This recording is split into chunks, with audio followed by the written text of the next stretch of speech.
علیکم ورحمۃ اللہ وبرکاتہ۔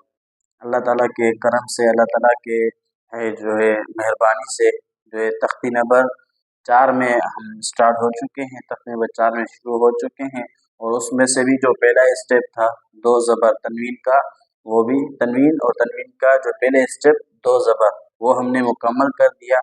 اگر آپ نے وہ نہیں دیکھا تو آپ وہ پچھلی ویڈیو میں دیکھ سکتے ہیں۔ اور آج ہم شروع ہونے والے ہیں تنوین کے دوسرے اسٹیپ میں، تنوین کے دوسرے اسٹیپ میں یعنی 2 زیر کے اندر۔ تو چلیے قاعدے کی طرف دیکھتے ہیں۔ آپ کو یہاں پر نظر آ رہا ہوگا کہ 2 زیر 2 زیر 2 زیر۔ اب 2 زیر کو تنوین کہتے ہیں۔ تنوین میں بچوں کو غننے کی عادت ڈالیں۔ تنوین میں نے آپ کو پیچھے 2 زبر کے اندر تفصیل سے اس کا بحث ہو چکا ہے، 2 زبر کے اندر تفصیل سے اس کا بحث ہو چکا ہے کہ تنوین میں غنہ ہوتا ہے، غنہ ناک میں آواز چھپانے کو غنہ کہتے ہیں۔ وہ سارا اس کے اندر اس پچھلی ویڈیو کے اندر ہو چکا ہے، آپ اس میں دیکھیں گے تو آپ کو بہت بڑا فائدہ ہوگا۔ اور میں نے آپ کو یہ کہا بھی ہے کہ اگر آپ یہ سبق پڑھنا چاہتے ہیں تو اپنے آپ خود کے پاس بھی قاعدہ ضرور ہونا چاہیے۔ اگر آپ اس ویڈیو میں دیکھ کر اور قاعدے پر غور کرتے جائیں گے تو انشاءاللہ بہت بڑا فائدہ ہوگا۔ یہاں پر صرف مختصر ہے، لیکن جو 2 زبر جو پہلا اسٹیپ تھا اس میں اچھی طریقے سے مقدار بتائی گئی ہے گنے کی، کہ ایک الف کے برابر اس کو کھینچ کر پڑھا جائے گا۔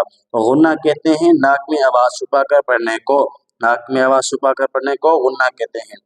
صرف یہاں پر یہ لکھا ہوا ہے کہ 2 زیر کو تنوین کہتے ہیں، اور تنوین میں غنہ لازمی ہوتا ہے۔ با 2 زیر بن، تا 2 زیر تن، ثا 2 زیر ثن، جیم 2 زیر جن، حا 2 زیر حن، خا 2 زیر خن، دال 2 زیر دن، ذال 2 زیر دن، را 2 زیر رن،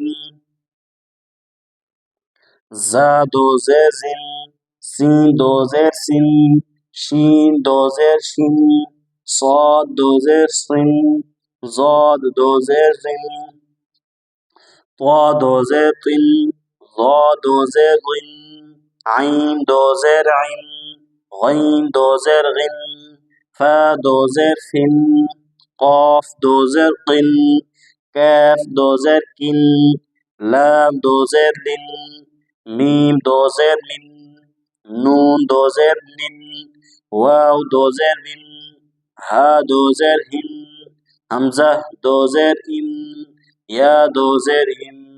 ان میں غنہ بھی کرنا ہے، ایسے نہیں بس بن۔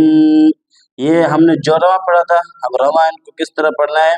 بن، تن، ثن، جن، حن، خن، دن، ذن، رن، زن، سن، شن، صن، ظن، طن، ظن، عن، غن، فن، قن، کن، لن، من، نن، ون، ہن، ان، ین۔